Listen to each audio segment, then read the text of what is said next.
UDisc actually had one of their data scientists reach out to me after last week's episode to explain a little bit more on the world rankings. So they're explaining some of the questions that we heck had. Yeah. So I'm going to just kind of read a little bit of a portion of the email.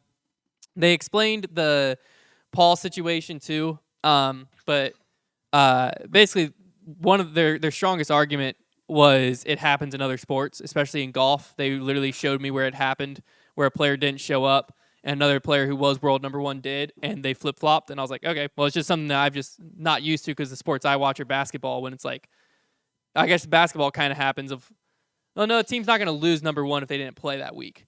But it is what it is. So I just think it's an individual sport thing that I'm just not used to. But the rest of the stuff. It could theoretically, I guess, happen in like college football, where like if there was like a number 2 and a number 3 playing, and like the number 2 just destroys number 3, you could see them maybe jump. But yeah, I know what you're saying. It's not the most common thing to see. Yeah, but I mean, if it's happening in other sports, I mean, it is what it is. Like, it's just something. It is what it is. Yeah. Like that's just something that it was the first time I'd seen it. But the this is what they said. So they said Brody brought up a hypothetical situation where the top 7 ranked players finish a tournament in that order, followed by Jared Stoll, then followed by Adam Hammes. Would Adam Hammes' ranking plummet in that scenario? The answer is no, and they gave 2 examples as to why. So they said for a real life example, Luke Humphreys. They emailed this before Waco happened.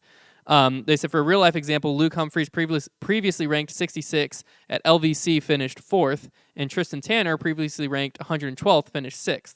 Calvin Heimberg finished just ahead, and Adam Hammes finished just behind. Adam only dropped 1 spot and 1.23 dominance index despite losing to players much lower ranked than himself. Just for fun, I also decided to simulate the Jared Stoll scenario. That is a hypothetical tournament that consists of the 162 ranked MPO players where they all finish in order their world ranking except for Jared Stoll comes in 8th ahead of Adam Hammes. In that scenario, Adam Hammes actually gains a small fraction in the dominance index due to all the people that he still beat and doesn't move any ranking spots. And then he went on to further explain. He said, as a more extreme example, Andrew Marweed finished 49th at LVC, only dropped 1 spot and 2.3 dominance index. This illustrates the fact that the system is actually relatively protective against a fluky bad performance. If Marweed continues to underperform, then his ranking and dominance index will continue to gradually drop. The trade-off here is a fluky good performance can result in a bigger upward jumps.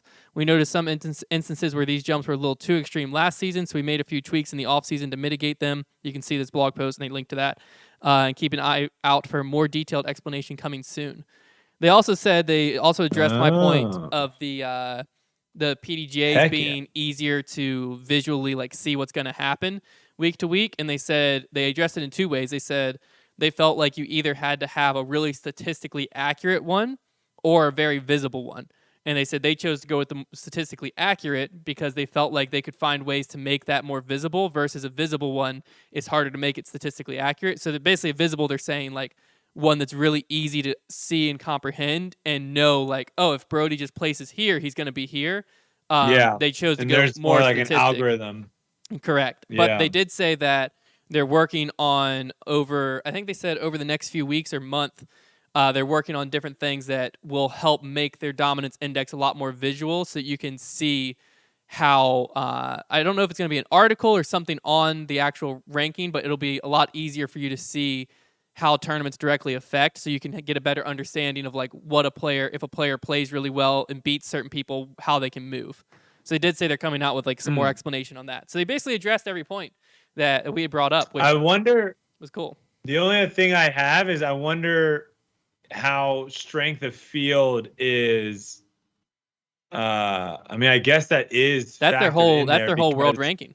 Is strength of field. That's their whole thing. Is basically like who you beat. It's just who you beat. Yeah. Yeah. I also saw, I didn't have time to look into this, so maybe it's something we look at next week, but I saw where Statmando just came out with their own world ranking. So yeah, that's basically the same one as Ezra's brother has his own rankings that he showed me too, and that's very similar. And I'm wondering how much different that is than UDisc, because if UDisc goes off of strength of field, that's what this one really matters too, is like, getting, let's say getting third at Waco should hold a lot more, or should matter more than getting third at LVC because the field was better at Waco. Yeah. Well, the other thing Uh, that I like about, because they also made a good point of why the world ranking should be more important than the Pro Tour points or what, or a point system like that, is they're basically saying like Eagle shouldn't be penalized and lose spots in the world ranking because he doesn't show up for 2 tournaments. But if he continues to not show up, then eventually he would drop off the world ranking altogether, and then he would have to play up to that 8 tournament threshold to readjust his dominance index before he showed back up. So they're basically saying like, because like that Interesting. is a good point of like, if you look at the Pro Tour points right now, I believe Luke Humphreys is in the lead and Calvin Heimberg second, but they're not Mhm. really number 1 and 2 in the world if you went to a world ranking, because there are players in the world better than them. And so I think that's where Well, they're saying the because world the world ranking over rankings is points. also based off of last year too. It factors in last year, yeah. But as it goes on, they also said that it's not inherently weighted year to year. But he was talking math, so it was above my head. But it essentially is weighted. So the more recent tournaments mean a lot more, and so than the previous tournaments. So the more recent Okay. tournaments you play, the more it's going to affect you. But he was basically saying like that's why world ranking is more important than a point system, is just because like a player isn't going to be punished just because they didn't show up to like 2 or Yeah. 3 pro tours in a row. Like Eagle might end up by the end of the Texas swing outside of the top 32 when everyone knows he's not a 35th best player in the world. It's just because that's why the point system isn't really going to work well when you're trying to determine the best players in the world. That's kind of wild to think about it. You just saying that, I didn't really think about it, but literally Luke Humphreys is like in a 2022 algorithm, Luke Humphreys is the number 1 player in the world. Essentially, yeah. Yeah. Like if you were just if literally the world rankings just started this year in 2022, he's the number 1 player in the world. Oh yeah, and I think that's why the That's PDGA wild. I think that's why the That's PDGA kind of isn't crazy. updating, because the PDGA's is based on the current year. And so I think that's why they're Oh, waiting is it? through the major, because it's based on like your top 10 elite series, all this stuff, and it doesn't So factor in your everything would previous year. jump so things would jump crazy Correct. week after week because there's so little. Data Okay, early. that Yes. makes That's why sense. they're waiting till So after they're a just major to update that. okay. So that they wait, that way they have like six or Yeah. 5 That tournaments or way whatever there's it is enough under the belt. exactly. There's enough stuff to factor in that you're not gonna have wild outliers. You'll have a good tell of how the season's going. So, and it might just be something Yeah. where like if you're able to easily understand the differences between all of them, you can use like UDisc as the like true world ranking, and then you can use like the PDGA as like the 2022 best players, and then you can use the Pro Tour as the Mm-hmm. Pro Tour of like players who are going to make the finale, basically. So they just all are what they are, and comparing them is when it just gets too confusing because they're almost all trying to accomplish different things. Yeah, and I think the Pro Tour points and stuff that doesn't really come into play until like half the season is done. Yeah, yeah, no, it's not Like so late. once once half the season is complete, then you can start looking and start seeing what's going on.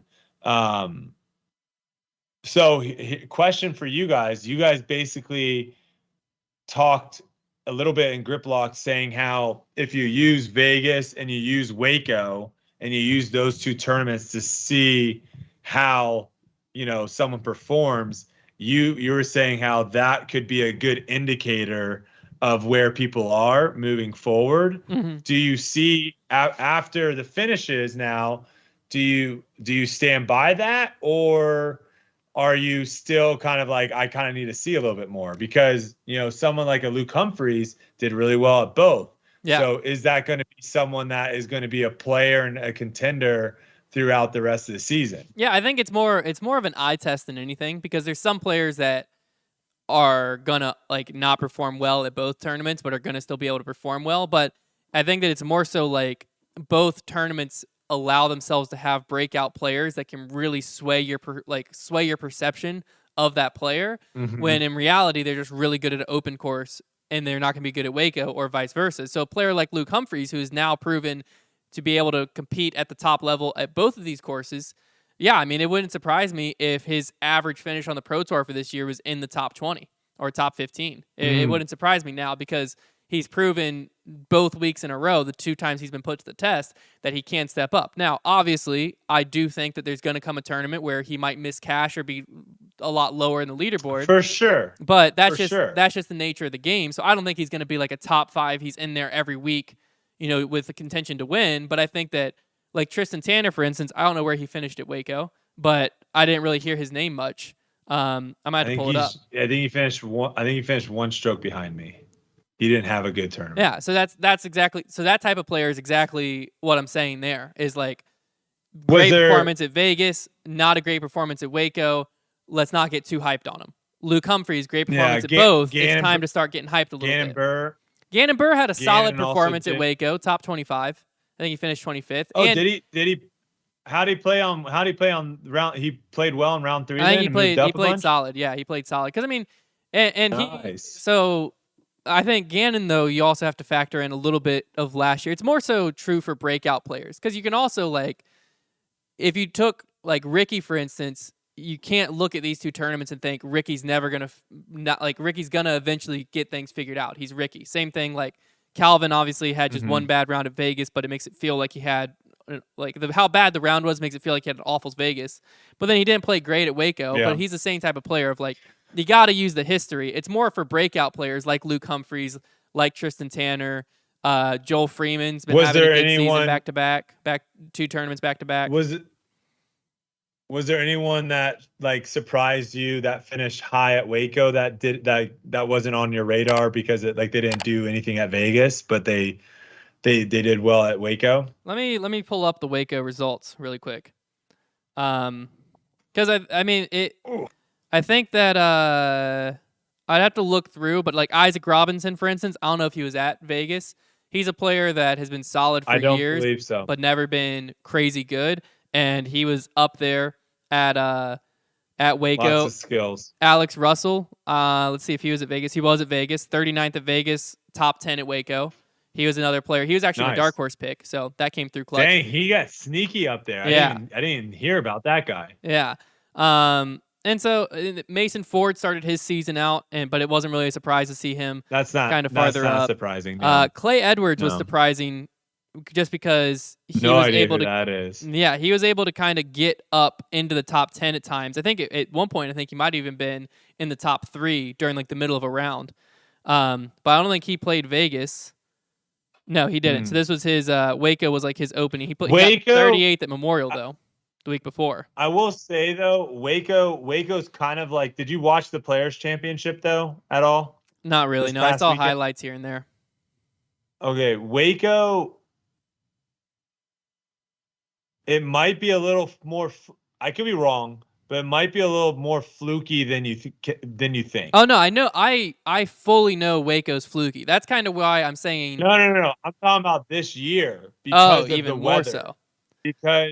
Because there were some people that got really good draws, and they like the times that they played, and just with how the wind was, when the wind is like stupid gusty. You might get to a hole and be able to throw your shot and there not be any wind. And then other people go that same hole and there's stupid wind. And so that's where I was like, when the weather is that extreme and that crazy, it can be a little fluky for some people. Yeah. Because they might be able to go out early. They might have been able to get out early when the wind was 15 to 20 miles per hour versus in the afternoon, it was 20 to 35. Now, obviously, there were still people that shot really, really well in the 25 to 35. But something to think about, too, of where watching the players, there were some people that just got absolutely dominated by the weather. Yeah, I think in one of my Twitter spaces, someone brought up, I think it was a Twitter space, I don't think it was on debate night, but someone brought up like flipping the tee times, right, of like, you basically have the 2 That's pools. what I think should happen in the future for sure. Yeah. At Waco, I don't think that would have done anything because day 1, it was awful weather. It was bad day 2, conditions. It was calm. No, it was bad. Yeah, it was bad. It was bad for everyone. Well, but the morning rounds had warmer temperatures and less wind. I think they might have had a little more rain, but they did have those 2 on the morning round on Friday. But Saturday, if you flip flop, like everyone was getting pretty much. It seemed like weather wise from the weather app. Obviously, I wasn't there. It seemed like on Saturday, pretty much everyone was dealt the same hand. Is what it kind of seemed like. You might have had a little bit of temperature variance, but it seemed like Yeah. pretty consistent across. So I'm like, somewhere like Waco, where that fixes a problem of like standard, windy in the afternoon, calm in the morning, it fixes that problem. But whenever you have weird weather, it kind of throws that whole idea out the window, because if one day has Mhm. crap weather, then you can flip flop all you want, but someone's going to be dealt a better hand than someone else, and there's no way around it.